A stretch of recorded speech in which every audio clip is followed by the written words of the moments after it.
dear students, welcome to JLN online classes. In the last class we had completed exercise 12.2, so let's start exercise 12.3.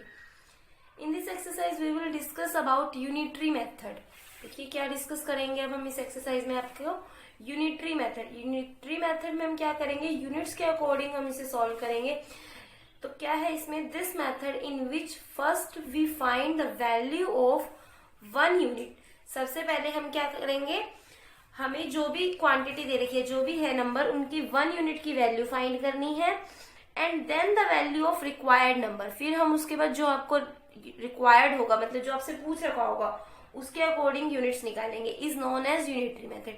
मतलब firstly जो भी आपके पास numbers हैं आप उसको 1 यूनिट के अकॉर्डिंग चेंज करेंगे, फिर 1 यूनिट से आप आगे निकालेंगे. ठीक है बेटा, स्टार्ट करते हैं एक्सरसाइज 12.3 का question number first.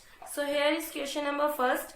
If the cost of 7 metre of cloth is ₹1470, find the cost of 5 metre cloth. देखिए कॉस्ट दे रखी है 7 मीटर क्लॉथ की इतनी है, यानी कि 7 मीटर क्लॉथ खरीदा जाता है इतने रुपीज में. तो ये पूछा है कि 5 मीटर क्लॉथ कितने रुपीज में खरीदा जाएगा, उसकी कॉस्ट बतानी है आपको. देखिए बच्चा, अगर हम कहें कॉस्ट 7 मीटर क्लॉथ की कितनी है आपके पास, 1470 rupees. Cost of 7 metre cloth है बेटा ₹1470. तो अभी हम यूनिटरी मेथड कर रहे हैं, तो हमें फर्स्टली अगर जितने भी नंबर्स का दे रखा है पहले आप 1 यूनिट का निकाल लेंगे. ठीक है, 1 मीटर का निकाल, मतलब अगर 7 मीटर है तो आप 1 मीटर का निकालेंगे. सबसे पहले 1 यूनिट का निकालेंगे हम. अगर आपके पास 7 मीटर क्लॉथ का इतने रुपीज में आता है, तो हम करेंगे कि 1 मीटर क्लॉथ कितने में आएगा. तो देखिए बेटा, ज्यादा का दे रखा है और कम का निकालना है, तो हम क्या करेंगे, डिवाइड. जब ज्यादा का गिवन हो, कोई अमाउंट ज्यादा का गिवन हो और कम का निकालना हो तो डिवाइड करते हैं, और कम का गिवन और ज्यादा का निकालना हो तो मल्टीप्लाई करते हैं. अब आपको 7 मीटर का तो पता था, बट आपको 1 मीटर का निकालना है, तो हम क्या करेंगे, 1470 को 7 से डिवाइड करवा देंगे. So you will get 210 rupees. आपको फाइंड किसका करना था, find the cost of 5 metre cloth. किसका फाइंड करना है, 5 मीटर का. अब देखिए बेटा, आपको 1 मीटर क्लॉथ तो पता है कितने का आया, 210 रुपीज का. तो आपको 5 मीटर क्लॉथ निकालने के लिए क्या करेंगे, कम का पता है, ज्यादा का निकालने के लिए हम क्या करेंगे, 210 की 5 से मल्टीप्लाई कर देंगे. So your answer will be 1050 rupees. Clear. तो आप लिखेंगे cost of 5 metre cloth is 1050. ये आपका आंसर हो जाएगा. स्टार्ट करते हैं बेटा सेकेंड क्वेश्चन. देखिए, एकता अर्न्स ₹3000 इन 10 days. 3000 रुपी अर्न करती है, अर्न मतलब कमाती है, कितने दिन में, 10 days में. So how much will she earn in 30 days. तो ये पूछा कि 30 days में कितना कमाएगी. देखिए, money earn by Ekta in 10 days. 10 days में कितना अर्न करती है वो, 3000. तो हमें पता है कि पहले आपके पास 10 days है, 10 days से हम 1 डे का निकाल लेंगे. मनी अर्न इन 1 डे, क्योंकि 1 यूनिट के लिए तो आपको चाहिए हर क्वेश्चन में. यूनिटरी मेथड यही है आपका. तो 10 डेज में अगर 3000 है, तो 1 डे का निकालने के लिए क्या करेंगे, 3000 को 10 से डिवाइड कर देंगे. So you will gate 300 rupees. अब आपको निकालना कितना था, 30 डेज का. तो हम लिखेंगे money earn by her in 30 days. 1 day में 300 कमाती है, तो 30 डेज में क्या कमाएगी, एक दिन में 300, यानी कि कम में दे रखा है और ज्यादा में निकालना है. तो आप क्या करेंगे, मल्टीप्लाई. 300 की 30 से मल्टीप्लाई कर दीजिए. 3 3 जा 9, 1 2 3 30, 9000 रुपीज आपका आंसर आ जाएगा बेटा. Let's start question number third. If it has rain 275 millimetre in the last 3 days. देखिए 275 मिलीमीटर रेन होती है, रेन मतलब बारिश होती है लास्ट 3 days में. How many centimetre of rain, आपको सेंटीमीटर में रेन निकालनी है. How many centimetre of rain will fall in 1 full week. तो एक पूरे वीक में, एक वीक में कितने डेज होते हैं, 7 डेज. 1 फुल वीक यानी कि एक पूरे वीक में कितनी बारिश होगी. आपको बोल रखा है assume that the rain continue to fall at the same rate. जो रेन है कॉन्टिन्यूसली है, सेम रेट, मतलब हर डे सेम ही हुई है वर्षा. ऐसे नहीं कि किसी दिन ज्यादा होगी किसी दिन कम, इक्वल चल रही है सेम रेट में. अगर आपके पास 3 दिनों में इतनी होती है, तो आपको 7 डेज का निकालना है. ठीक है, देखिए हम लिखेंगे कुछ इस तरीके से, major of rain in 3 days. 3 दिनों में वर्षा कितनी, बारिश कितनी हुई, 276 मिलीमीटर. 3 days का पता है तो 1 डे का निकाल ले, 276 को 3 से डिवाइड करवा के. Major of rain in 1 day, तो 1 डे का निकाल दीजिए। 276 को 3 से डिवाइड करवा दीजिए, 92 मिलीमीटर। अब आपको निकालना कितना है, 7 डे का, यानी कि वन फुल वीक का। तो 1 वीक में कितने डेज होते हैं बेटा, 7 डेज। 1 डे का आपको पता है, तो 7 डे का निकालने के लिए क्या करवाएंगे, उसको 7 से मल्टीप्लाई करवा दीजिए। Measure of rain in 1 week, 1 week में 7 डेज। अगर 1 डे में 92 मिलीमीटर है तो 7 डेज में कितनी हो जाएगी, 92 को 7 से मल्टीप्लाई करवा दीजिए, कितना आ जाएगा, 644 मिलीमीटर। बेटा ये आपका आंसर आ गया। लेकिन अब आपसे पूछा क्या गया था, हाउ मैनी सेंटीमीटर, सेंटीमीटर में निकालनी थी, बट आपका आया किसमें, मिलीमीटर में। तो इस मिलीमीटर को हम क्या करेंगे, सेंटीमीटर में चेंज करेंगे। देखिए आपको पता है कि 1 सेंटीमीटर में 10 मिलीमीटर होते हैं, ठीक है, 1 सेंटीमीटर में 10 मिलीमीटर। तो अगर हम 1 मिलीमीटर को चेंज करते सेंटीमीटर में, तो 1/10 सेंटीमीटर।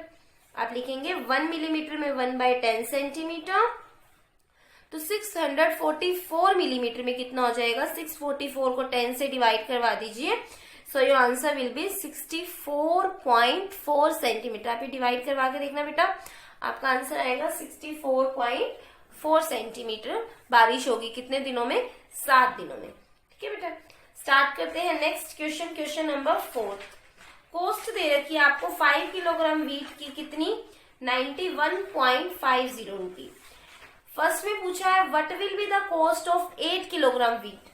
वीट मतलब गेहूं, ठीक है, यानी कि अगर हम कहें वीट अनाज है आपके पास, तो अगर 5 किलोग्राम जो है वीट, उसकी कॉस्ट है 91.5 रुपी, 91.50 रुपीज। आपको निकालनी कितनी है, 8 किलोग्राम की। पहले हम फर्स्ट पार्ट करते हैं। आप लिखेंगे कॉस्ट ऑफ 5 किलोग्राम वीट दे रखी है 91.50 रुपीज। 1 किलोग्राम की निकाल देंगे। अगर 5 की पता है तो 1 की निकालने के लिए हम क्या करेंगे, इसको इससे 5 से डिवाइड करवा दीजिए। करके देखिए बेटा, 91.50 को 5 से डिवाइड हम नॉर्मल करेंगे, एक बार पॉइंट हम बाद में डिस्कस करेंगे, ठीक है। 9150 को 5 से डिवाइड करवाइए, 5 1 जा 5, 9 में से 5 गया 4, ऊपर से उतारा 1, 5 8 जा 41, 5 3 जा 15, 0 0 2 0 आ गए, तो यहाँ लग गया 1830। अब पॉइंट कहाँ था, यहाँ था ना आपका, 91.50 था। पीछे से 2 डिजिट छोड़ के पॉइंट था, तो हम आंसर में भी पीछे से 2 डिजिट छोड़ देंगे, 1 2। ये आ गया, आपका आंसर आ जाएगा 18.30 को हम क्या लिख सकते हैं, 18.3 भी लिख सकते हैं खाली, ठीक है। जब आपने 91.50 को 5 से डिवाइड करवाया, सो योर आंसर विल बी 18.3। यानी कि 1 किलोग्राम वीट की तो कॉस्ट कितनी आ गई, 18.3। आपको निकालनी कितने किलोग्राम की है, 8 किलोग्राम की।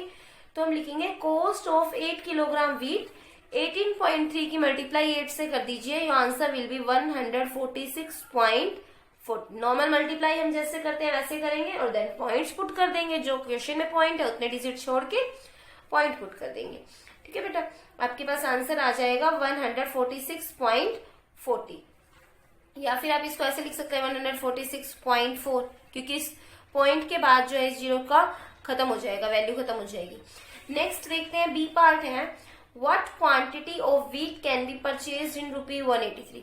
ये पूछा है कि कितनी क्वांटिटी आप खरीद सकते हैं वीट की, कितने रुपीज में, 183 रुपीज में कितनी क्वांटिटी खरीद सकते हैं, यानी कितने किलोग्राम वीट हम खरीद सकते हैं। देखिए बेटा, अगर हम कहें 91.50 रुपीज में कितना वीट खरीद सकते थे, 5 किलोग्राम। अभी पूछा है कि तो 183 रुपीज में कितना वीट खरीदेंगे। स्टार्ट ऐसे करेंगे हम कुछ, wheat purchased in 1 rupee, sorry wheat purchased in रुपी 91.50। 91.50 में कितना वीट खरीदते हैं, 5 किलोग्राम। तो 1 रुपीज में निकालने के लिए हम क्या करेंगे, स्टूडेंट्स, अगर 91.50 रुपीज में 5 किलोग्राम वीट खरीदी जाती है, तो हम क्या करेंगे, पहले 1 रुपीज में देख लेंगे कितनी वीट खरीदेंगे। वीट परचेज इन 1 रुपी, 1 रुपी में खरीदने के लिए हम क्या करेंगे, 5 को इससे डिवाइड करवा देंगे, ठीक है। और आपको निकालनी कितनी है कि 183 रुपीज में कितनी वीट खरीदेंगे, तो वीट परचेज इन रुपी 183। पहले हम इसको इससे डिवाइड करवाएंगे, फिर हम इसको इससे मल्टीप्लाई करवा देंगे। तो अब आपके पास कुछ ये बन जाएगा, 5/91.50 मल्टीप्लाई 183। सोल्व करते हैं बेटा इसे। देखिए आपके पास कुछ इस तरीके से है, इस पॉइंट को हटाएंगे, इसका ये पॉइंट हटाएंगे तो यहाँ आ जाएगा और कितने डिजिट कितनी जीरो आ जाएंगी पीछे, 1 2 1 2।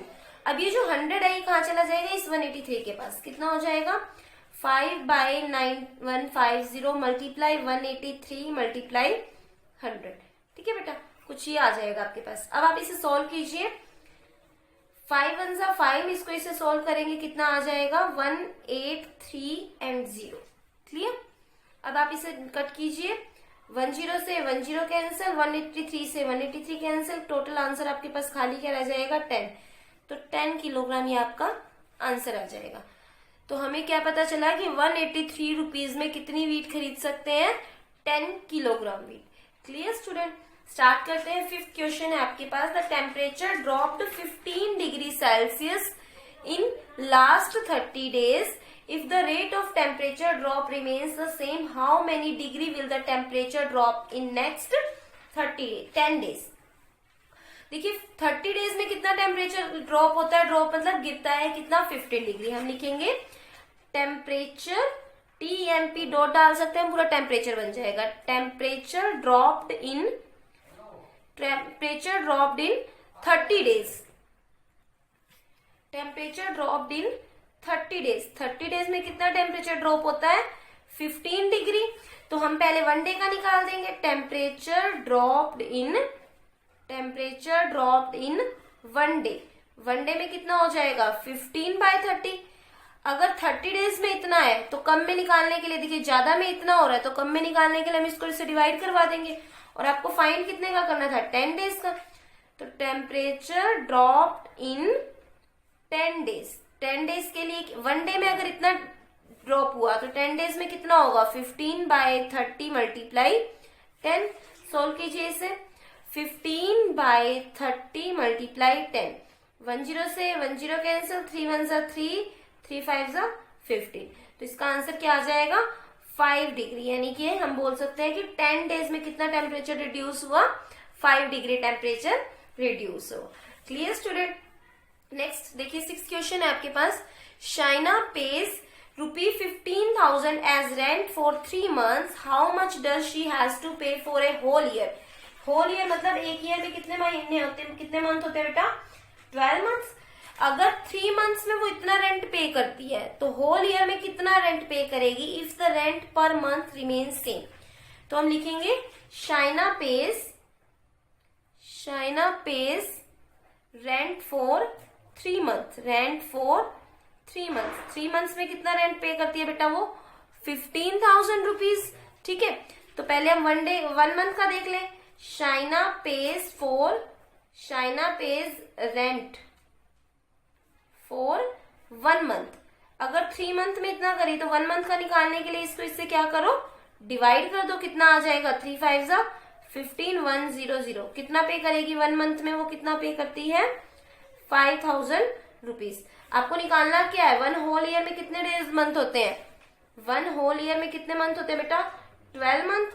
तो ठीक है बेटा, तो हम लिखेंगे Shaina page rent for 12 month। अगर 1 month में वो कितना करिए 5,000, तो 12 month के लिए क्या करेंगे, 5,000 की किससे मल्टीप्लाई कर देंगे बेटा, 12 से। आपके पास आंसर आ जाएगा 12 5 दा 60, 1 2 3 1 2 3। ठीक है, 60,000 रुपीज वो होल ईयर में क्या करेगी, पे करेगी। क्लियर बेटा। 3 month का दे रखा था, 1 month का निकाल दिया, फिर 1 month से 12 month यानी कि 1 होल ईयर का निकाल दिया। बेटा आज हम इतना ही करेंगे, नेक्स्ट क्लास में हम नेक्स्ट क्वेश्चन करेंगे। तब तक स्टूडेंट्स आप ये रिवाइज कीजिए। Thank you so much, have a nice day all of you.